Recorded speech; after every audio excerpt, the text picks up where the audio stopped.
El placer de viajar. Con Carmelo Jordá y Kelu Robles. Kelu Robles. Carmelo Jordá. Muy buenos días, tardes, noches o lo que sea cuando nos estéis escuchando. Bienvenidos una semana más a este nuevo episodio del Placer de Viajar, el mejor podcast de viajes desde que allá por 1248, hace ya un tiempo, empezasen a construir un edificio para guardar los huesos de los Reyes Magos. Y 632 años después, les costó un poquito, pues acabasen y le llamasen eso la Catedral de Colonia. Qué casualidad, porque ese es uno de los 9 sitios Patrimonio de la Humanidad de los que vamos a hablar en este episodio, de la mano de nuestros amigos de la Asociación de Sitios Patrimonio de la UNESCO de Alemania y la Oficina de Turismo de Alemania.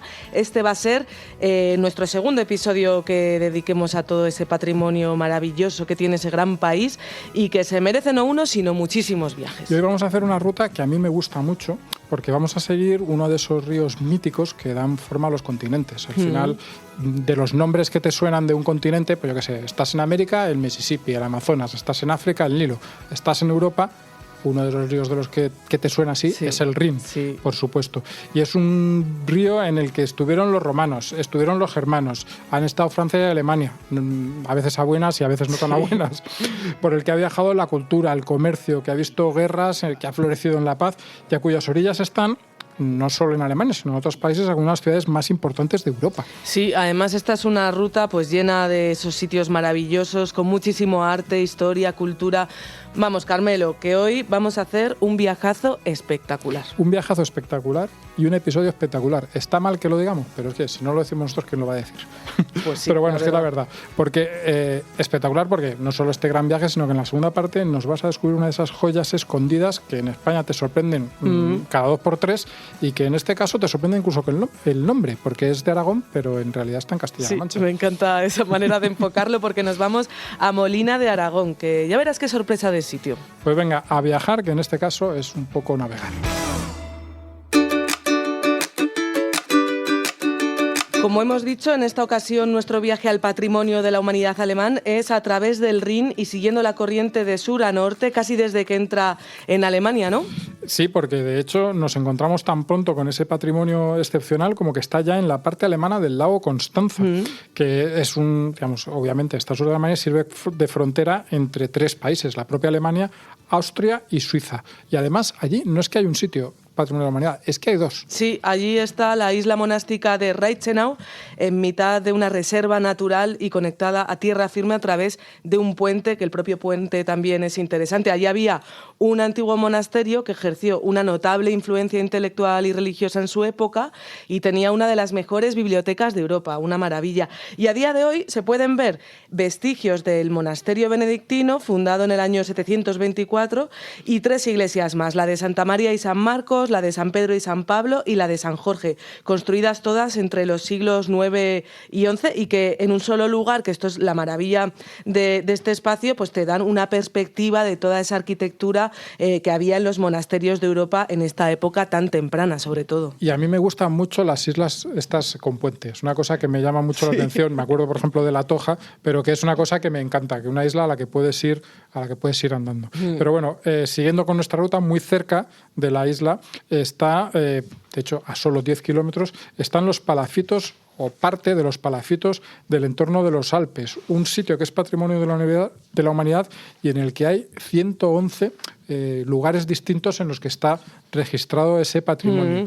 Wow. Se trata de los vestigios de asentamientos humanos prehistóricos que estaban en palafitos, que para la gente que, por supuesto, nuestros oyentes son muy listos ya lo saben, pero para que alguno se acuerde, son las viviendas que están edificadas sobre pilotes, en zonas obviamente húmedas, en lagos. Se dice que son la presencia más antigua que hay, o sea, la constatación más antigua de presencia humana en todos los Alpes.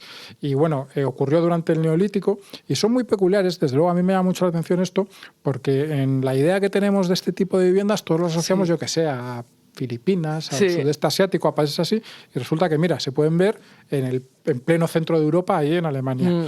Y es algo que yo creo que es recomendable verlo en algunos museos que hay hechos sobre el tema, y el más conocido es seguramente el museo Coge aire. Unterrudingen, esperemos haberlo dicho razonablemente bien, Eso. que está en el propio lago Constanza y que ha reconstruido un asentamiento entero de lo que es este tipo de localidades, asentamientos es la palabra más ajustada, para dar una idea completa de cómo vivían esos pueblos prehistóricos y cómo era aquello. Y claro, ver todo un asentamiento, pues realmente es una experiencia muy curiosa. Fíjate que creo que este solo es un ejemplo de todo lo que nos espera en este viaje que continuamos ahora. Bueno, y para los 3 próximos monumentos de nuestra ruta tenemos a alguien que los conoce muy, muy bien. Es Gerardo Furth. Nos ha permitido que le llamamos Gerardo porque su nombre en alemán nos cuesta bastante más de pronunciar. Y bueno, Gerardo es un guía de turismo en Espira, es uno de los mejores guías de Espira y trabaja habitualmente con turistas españoles, así que es la persona perfecta. Bienvenido, Gerardo. Mucho gusto, muchas gracias por invitarme y es una honra conversar con ustedes y hablar un poco sobre estos sitios de gran importancia en la región donde vivo. Gerardo, el monasterio de Maulbronn es uno de los conjuntos medievales mejor conservados de Alemania y uno de los mejores ejemplos de arquitectura gótica del país, pero además es interesante no solo por sus edificios. Cuéntanos cómo es este conjunto. Y sí, realmente creo que así se puede caracterizar. La parte antigua trata de la época romana, o sea, del siglo XII, mucho tiempo, ¿no? Y luego el conjunto fue completado en estilo gótico. Y para mí lo interesante y lo lindo realmente es el conjunto como un todo, porque integra esos estilos de arquitectura bastante diferentes, pero en una armonía muy especial. Y de la misma manera se puede decir que integran varios corrientes espirituales, uno diría. Se fundó como monasterio cristiano de la orden de los cistercienses y después con la Reforma en Alemania pasó a ser protestante y al final secular, y no perdió nunca su aura espiritual. Aunque estamos ahí en que lo más bonito es el conjunto, pero seguro que hay un edificio, algo en particular, que es lo que a ti, digamos, como que te llega más al corazón, que te gusta más. Llama la atención, por supuesto, sí. Mire, la leyenda cuenta que el monasterio fue fundado por monjes, ¿no? Que seguían a una mula y estaban buscando agua. Y al final encontraron esa agua y allá en el mismo sitio construyeron la abadía y la fuente de aquel entonces en honra de la mula fue ser una fuente erigida en el claustro de la abadía, y la abadía la llaman Maulbronn, que en Alemania Maul es mula y Bronn es fuente, así que la fuente de la mula, ¿no? Pues sí que es un sitio especial, desde luego. De la fuente de la mula, si Maulbronn destaca por ese gótico, la Catedral de Espira, Gerardo, es una de las iglesias románicas más impresionantes del mundo. ¿Qué destacas de ella cuando se la enseñas a los turistas? Y la verdad que el tamaño es enorme, ¿no? Es el edificio más grande del mundo en este estilo, así que realmente es muy grande. Y está situado al margen del casco antiguo de la ciudad por un lado y hacia el río por el otro, con un parque entre la catedral y el río. Tiene ventanas grandes, es un lugar muy, muy luminoso, y en ese espacio luminoso adentro no hay mucho. Está la Virgen al lado del altar y nada más, y uno está aquí dentro con ese espacio enorme. Ese sentimiento, ¿no?, de espacio es lo que caracteriza la catedral. La catedral, si yo no me he equivocado al informarme un poco para hacer este programa, ha tenido muchas restauraciones, muchas reconstrucciones, que al final es lo lógico en un edificio tan antiguo. Pero se ha respetado mucho la estética original y el espíritu original del edificio, ¿no? Claro, en esos tiempos son 1000 años, ¿no? Muchas guerras y cosas suceden, pero se ha mantenido el estilo, ¿no? Y en la cripta, o sea, una pequeña, una pequeña, qué sé yo, abajo del altar, están 8 reyes de Alemania y emperadores del Imperio Romano, ¿no? Y entre ellos está uno que les interesa mucho a los españoles, pues Rodolfo de Habsburgo, que es el progenitor de todos los en ustedes también, ¿no? Con Carlos I, que al final fue Carlos V del Sacro Imperio Romano. Ah, mira, qué interesante. El bisabuelo de él está entumbado aquí en España. Si seguimos nuestra ruta hacia el norte, nos encontraremos con la abadía de Lorsch, que es un lugar que tuvo una importancia muy significativa en la historia alemana. ¿Puedes contarnos y hablarnos un poquito de esta historia? Sí. La abadía data de 764, o sea, realmente mucho tiempo atrás. Y el pórtico es de la época de Carlomagno, un poco después. Y no es muy grande, pero muy bonito y perfectamente conservado. Y hay frescos de la época y hay una capilla, un museo. Muy lindo. ¿Hay frescos todavía del siglo VIII? De la época, sí. Ajá, oye, pues es fantástico. Aparte de los frescos, el pórtico, ¿quedan en pie todavía más cosas de esa época o que se hayan construido en otras épocas allí en la abadía? Sí, está, bueno, el pórtico y una capilla, una parte que era, no sé lo que era, pero ahora está ahí un museo y muestran de la biblioteca de aquel entonces. Y es un lugar sereno, ¿no? Y al lado hay un parque para caminar un poco y estamos en Alemania al final, o sea, al lado está un lugar para tomar un café y una torta y una cervecería artesanal también está. Oye, ¿no? pues fantástico, lo de la cervecería es la guinda absoluta. A media hora del aeropuerto de Frankfurt, así que estamos en pleno en la actividad. Pues oye, un broche ideal para esta ruta que hemos hecho, esta ruta express contigo, Gerard Furt, que es guía de turismo en Espira. Muchísimas gracias por acompañarnos. Muchísimas gracias. Sí, está bien, muchas gracias, saludos a ustedes todos.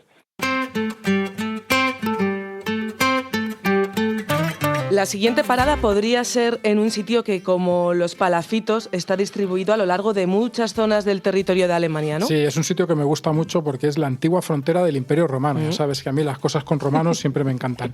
Bueno, y que, claro, como es lógico, pues todo este sitio de patrimonio de la humanidad se extiende a lo largo de cientos de kilómetros.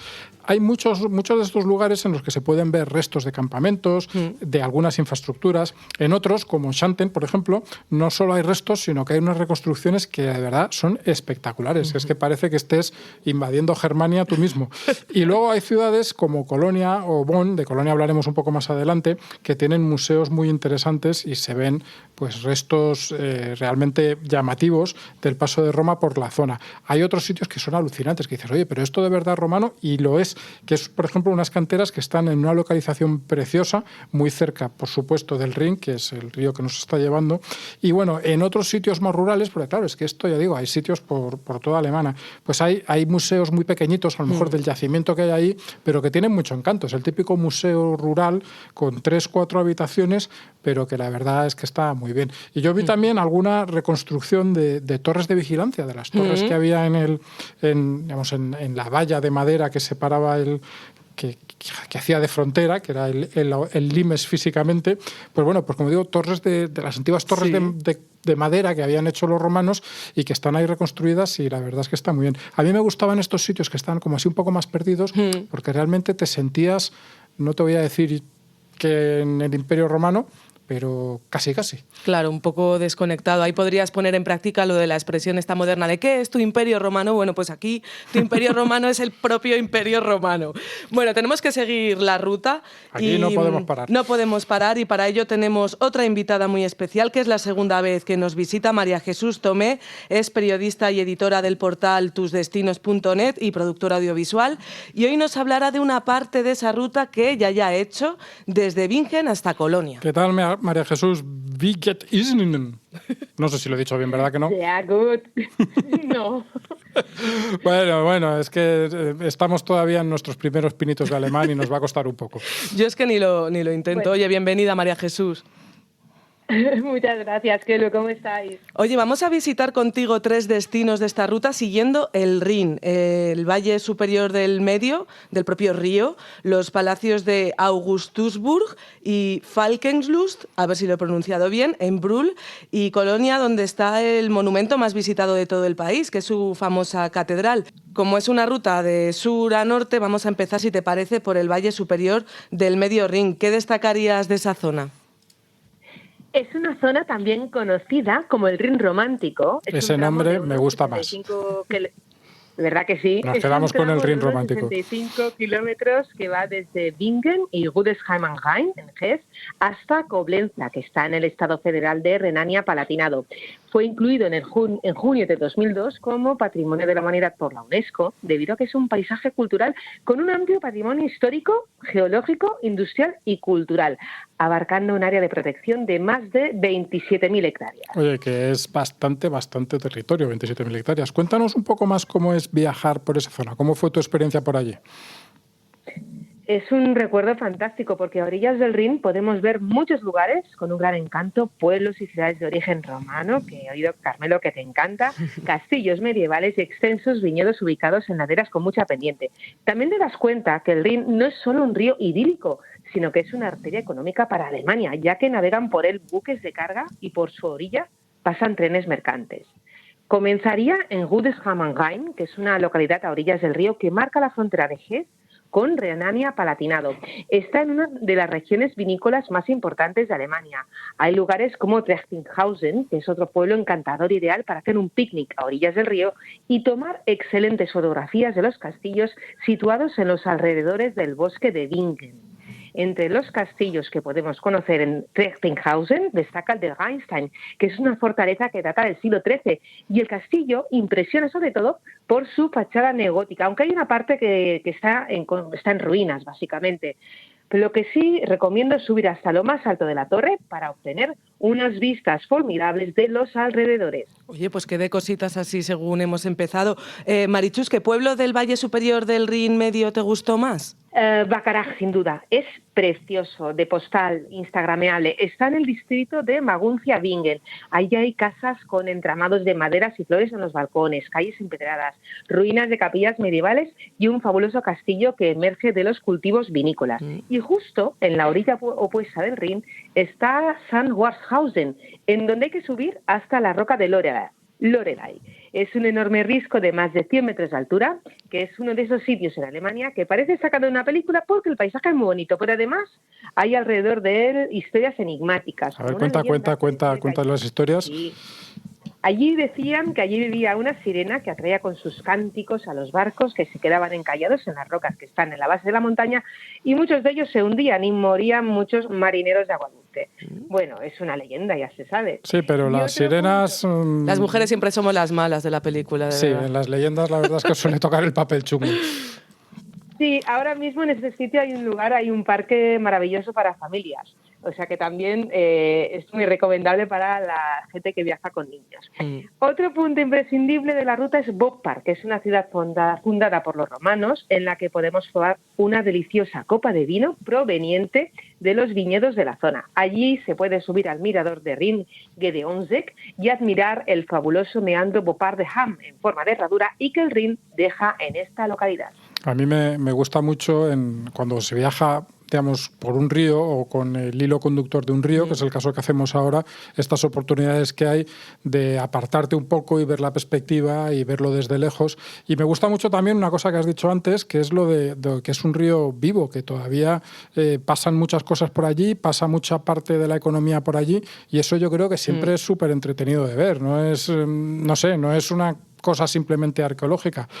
Siguiendo con la ruta, María Jesús, terminamos en una localidad que es bastante conocida, ¿no? O que al menos el nombre yo creo que es bastante evocador de un sitio turístico, que es Koblenza. Sí, Koblenza es una de estas ciudades, es una de las ciudades más antiguas del país, está en la confluencia de dos ríos, del Rin y el Mosela, y uno de sus grandes atractivos es la fortaleza de Ernststein, a la que se puede subir en un teleférico, y desde las que hay unas vistas maravillosas.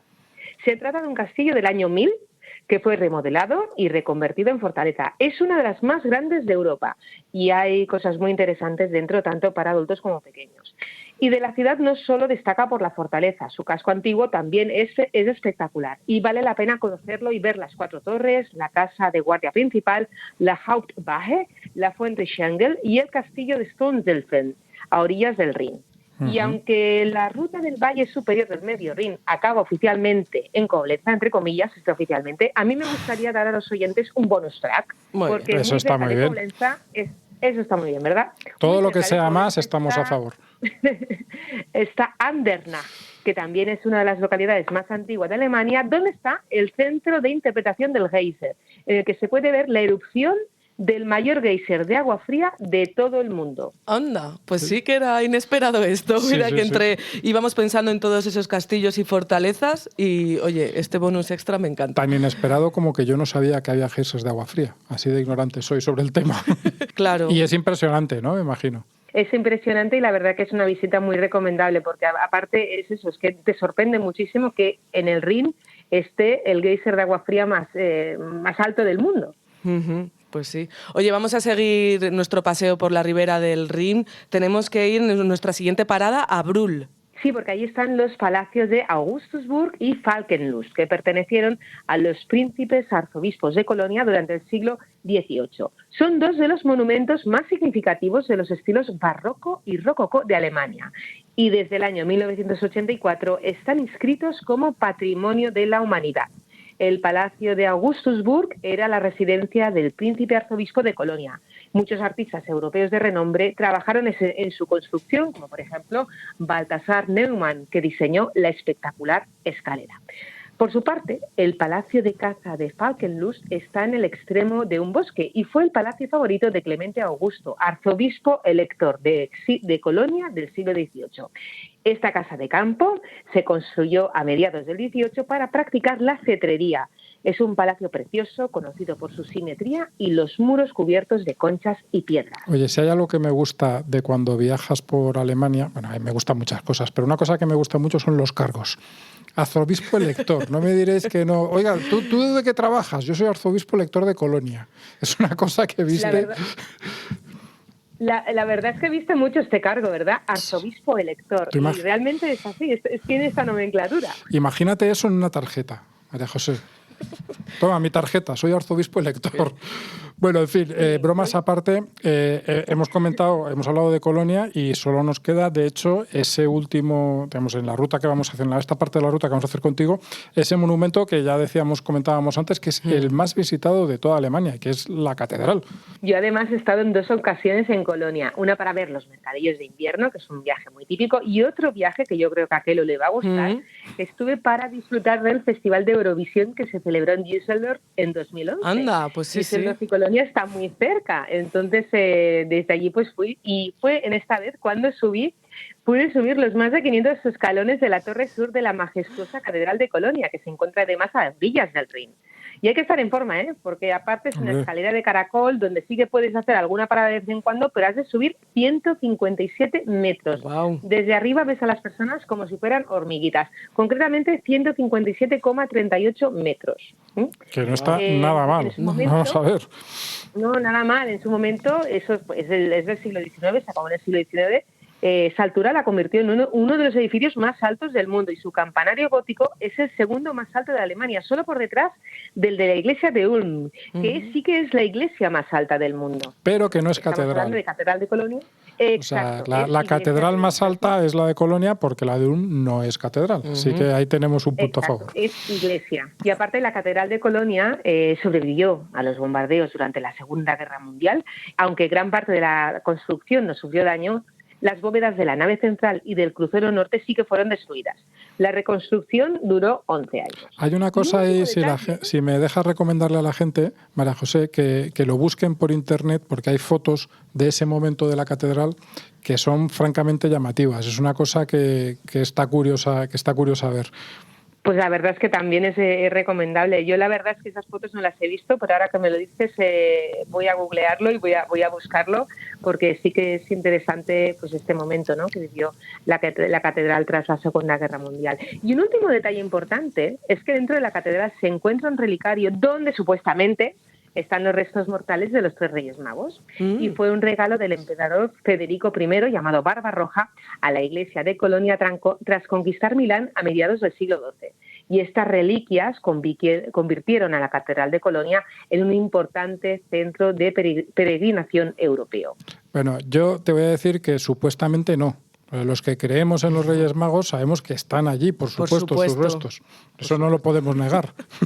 Sí, exacto. Yo he añadido el supuestamente, digamos, para que toda la audiencia pues sepa, ¿no?, dónde están los 3 Reyes Magos de Oriente. Pues nosotros siempre elegimos creer y elegimos viajar, y siempre que podamos contigo pues estaremos encantados, María Jesús. Muchísimas gracias por contarnos esta parte de nuestra ruta por el patrimonio de la humanidad en el Rin.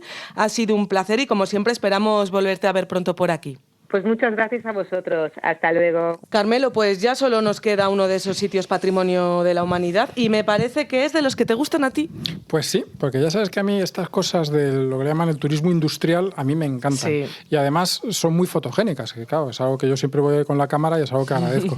Y en este caso concreto vamos a ir al complejo de la mina de carbón de Zollverein en Essen, que es un ejemplo impresionante de estas cualidades, de ese tipo de turismo industrial y de sitio además fotogénico.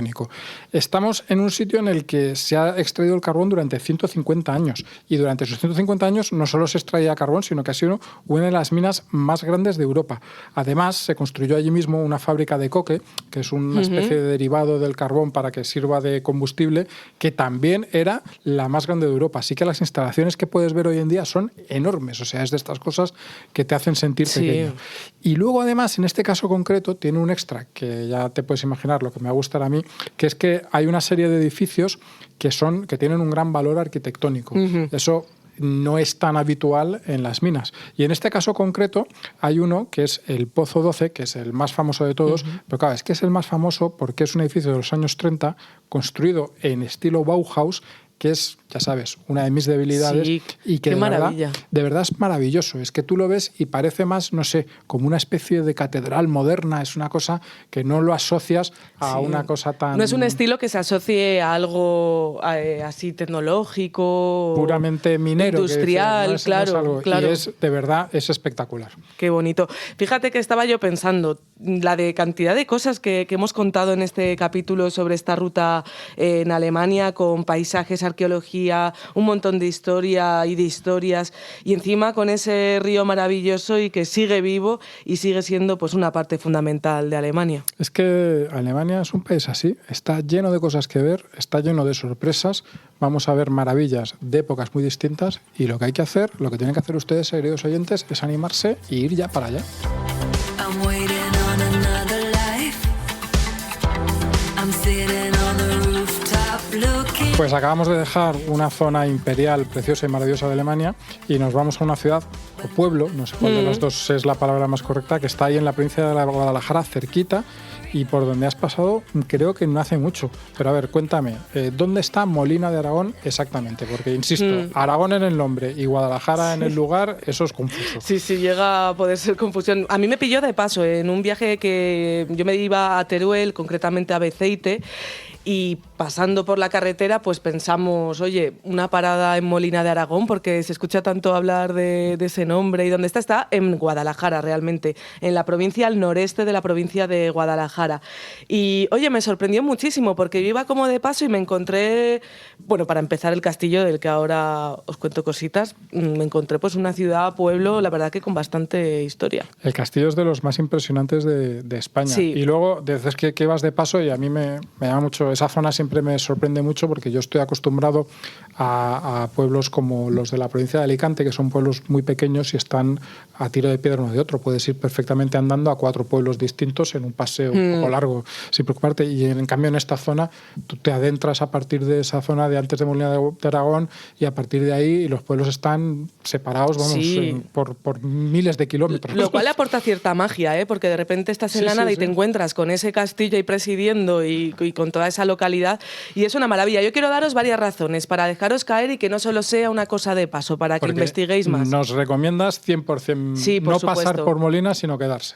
Sí, por supuesto, para hacer el típico viaje en el tiempo a esa España de la Reconquista, con esos castillos, ese punto estratégico que era entonces, porque Molina de Aragón era una ciudad independiente de las coronas tanto de Castilla como de Aragón. O sea, ese lugar estratégico, ellos iban a su bola, digamos, y luego ya sí que tuvieron que pasar a Castilla, pero bueno, tuvieron su momento. Era una ciudad antiguamente, pues en esos siglos de la Reconquista, multicultural, nobiliaria, eso se va a notar hoy cuando vayamos y lo recorramos. Contenía un burgo, o sea que era también una ciudad muy comercial, donde también había mucho negocio. Fíjate si es importante Molina de Aragón, que hoy el titular del señorío es el rey Felipe VI. Oye, eso está muy bien. Y una curiosidad más, celebran 2 Nochebuenas allí. Yo eso no tienen sabía. una, sino 2. Una el 7 de diciembre y otra el 24 de diciembre, como todo el mundo, por una bula papal. Anda, pues oye, pues eso está muy bien, pero hay que decir una cosa, para celebrar la Nochebuena en Molina de Aragón te tienes que abrigar. Sí, porque bueno, ellos lo llevan con muchísimo orgullo de decir que es el pueblo donde más frío hace de toda España. Lo que pasa que luego le salen muchos competidores. Pero sí, hay que abrigarse, incluso si vas en verano, luego refresca por la noche, así que cuidadito. Yo puedo dar fe, no personalmente, pero sí de primera mano, testimonios de primera mano, como suele decir, fuentes muy fiables, que decimos los periodistas, de temperaturas de menos 15 grados en invierno, como si tal cosa. Es decir, Madre mía. No como algo excepcional de fíjate este invierno qué frío hace. Bueno, pues mira, pueden ir para no pasar frío en julio, que son las fiestas del Carmen, famosísimas, de interés turístico. Hacen un desfile que se llama la Procesión de los Cangrejeros. Y en septiembre las ferias, donde está lleno de peñas, toda la juventud se lo toma muy en serio, lo de celebrar sus propias fiestas. Así que bueno, pueden ser 2 oportunidades también si queremos ver todo el jolgorio de Molina de Aragón. Una anécdota de cotilleo que es que te tengo que comentar. Cuenta. ¿Tú sabes que Molina de Aragón se casó en secreto Norma Dual con José Frade? No lo sabía. Me deja loquísima. Bueno, a mí me parece un sitio bastante bueno para casarte en secreto. Yo si puedo dar un dato de vedette, a mí siempre aprovecho al vuelo y lo cuento. ¿Tú aprovechaste tu paso por Molina de Aragón para casarte en secreto, Kelu? No, pero fui como ¿Pero si por qué fuera... no? ¿Por qué no caíste? Porque si lo llegas a pensar... Podía haber pedido que me abrieran el castillo, porque vaya castillo. Vamos a hablar del castillo un poco. Sí, vamos a hablar del castillo. No hace mucho hablamos de los castillos de España y no sé si llegó a surgir pero desde luego es uno de los castillos más impresionantes de España. Sí. Y es uno de esos que además lo ves de lejos y dices, pero todo aquello es un castillo. Sí, lógicamente está elevado en un gran alto, llama muchísimo la atención por sus grandes dimensiones. Llegó a tener 8 torres en su día, hoy se conservan pues restos de 2 y otras 4 que sí que están en buen estado. Y está en la ladera pues que domina todo el valle y nos va a hacer ver toda esa explanada que comentabas antes de esos paisajes castellanos que también llaman mucho la atención, ¿no? por esa aridez en muchas ocasiones. ¿Qué protegía este castillo? Bueno, pues el propio burgo y una fortaleza. Luego tiene también una gran muralla, unos muros bastante considerables. Están comunicadas las torres por un adarve, almenado, o un camino de ronda, que también se llama. Estuvo habitada la fortaleza desde el siglo XII hasta mediados del siglo XIX, que ya ahí estuvieron allí las tropas carlistas. Con los árabes se construyó la Alcazaba, luego el señorío de los Lara construyeron la Torre Vigía y el patio de armas, y por último la construcción del cinto, muralla para darle la protección a la población. Y que la muralla es enorme, quiero decir, o sea, la idea que tenemos de un castillo que tiene alrededor una muralla, allí se te desbarata, porque el castillo, yo qué sé, tiene alrededor la muralla, pero es que cabrían, no sé, 4 pueblos allí dentro. Sí, de hecho, bueno, ya comentaba, desde ahí arriba se pueden ver pues todas esas cadenas también montañosas al fondo. Y luego hay una curiosidad que se puede ver desde arriba, que sé que te va a gustar, que es una cosa que se llama el Prado de los Judíos. Anda. Que es uno de los yacimientos arqueológicos ocupado desde la época califal hasta el siglo XV y del que se siguen estudiando sus hallazgos. Es pequeñito, pero bueno, esto de que todavía se estén descubriendo cosillas, pues está muy bien, o sea, sigue en funcionamiento. Una prueba de esa convivencia de los judíos que ya había en Molina de Aragón entonces, pues han podido recuperar ejemplos de que había, por ejemplo, una prueba de un notario hebreo que se llamaba Samuel, o de una señora que acudía a rezar a la sinagoga que se llamaba Oro Bueno. Es muy interesante porque la gente a lo mejor no tiene esa idea en la cabeza, pero también dependiendo un poco del periodo histórico, pero hay periodos históricos en que los judíos en España viven prácticamente en todos los pueblos. En todos los pueblos hay una pequeña comunidad. Pueblos a lo mejor muy pequeños no, pero en pueblos relativamente pequeños había pequeñas comunidades judías. Es decir, que realmente esa gente vivió en toda España y estuvo presente en prácticamente toda España. Insisto, también depende un poco de las épocas. Sí, y bueno, además del castillo, pues hay más cositas que ver. Pues cuéntame. Bueno, mira, la verdad que era un no parar dentro de que es grande el pueblo, pero bueno, no estamos hablando de una ciudad. Te puedes encontrar con un monasterio como el de San Francisco del siglo XIII, que hoy una parte está dedicada a una residencia de la tercera edad y la otra aloja el Museo Comarcal de Molina de Aragón, lo cual podemos aprovechar y verlo. Luego está el Burgo, que comentaba. Podemos recorrer la antigua judería, que conserva pues el mismo trazado de la Edad Media, todas esas callejuelas enrevesadas. El barrio de la Morería también. Todo el rato estamos aludiendo pues eso, a esa época de la convivencia de las tres culturas. Y si cruzamos ese barrio, lo haremos sobre el puente románico, que es un símbolo muy importante de Molina de Aragón y muy característico porque es de color rojo, está hecho en arenisca roja. Y bueno, pues luego, por supuesto... Más cosas románicas, seguro. Más cosas románicas, por supuesto, como la iglesia de Santa Clara, que está en una plaza con el mismo nombre, la Santa María la Mayor de San Gil, totalmente reconstruida después por un incendio que hubo en el siglo XX. Y esta es muy curiosa porque en la iglesia de San Pedro es un gran ejemplo de renacimiento.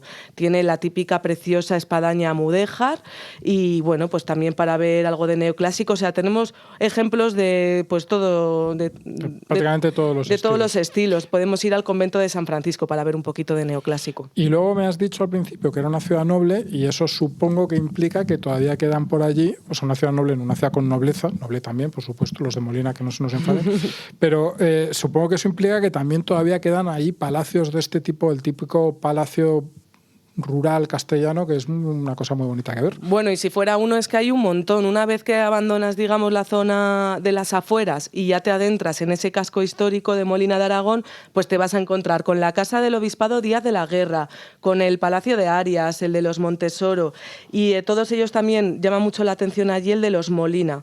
Y luego hay otro que llaman la Subalterna, que presenta un gran arco de medio punto abovedado en la portada con los escudos de los Molina, de esa familia. Hablábamos de que es una zona en la que hay poca población y que los pueblos están muy lejos unos de otros, entonces cada uno de ellos tiene, por así decirlo, para que me entienda la gente, como una zona de influencia, unos alrededores muy grandes. ¿Qué hay en esos alrededores de Molina que tú piensas que dices, oye, esto no te lo puedes perder? Yo me apuntaría sobre todo dos cosas. Una, porque si ya vamos buscando castillos, pues no podemos perdernos el de Zafra, que además allí se rodaron algunas escenas de Juego de Tronos, y allí es donde ocurrió el asedio por el que Molina de Aragón dejó de ser independiente, que decíamos antes, y ya pasó a depender de la corona de Castilla.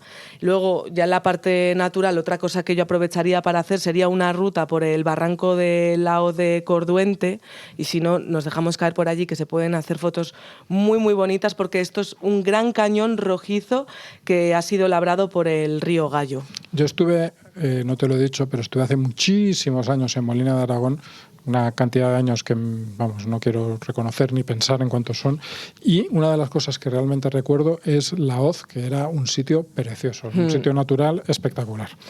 Un último tema, siempre tenemos que hablar de estas cosas porque son para nosotros muy importante, que es el asunto de mover el bigote. ¿Cómo está por allí la gastronomía? Ya sabía yo por dónde ibas. Pues bueno, yo te voy a hablar de un restaurante que conocí allí en el centro del pueblo que me encantó.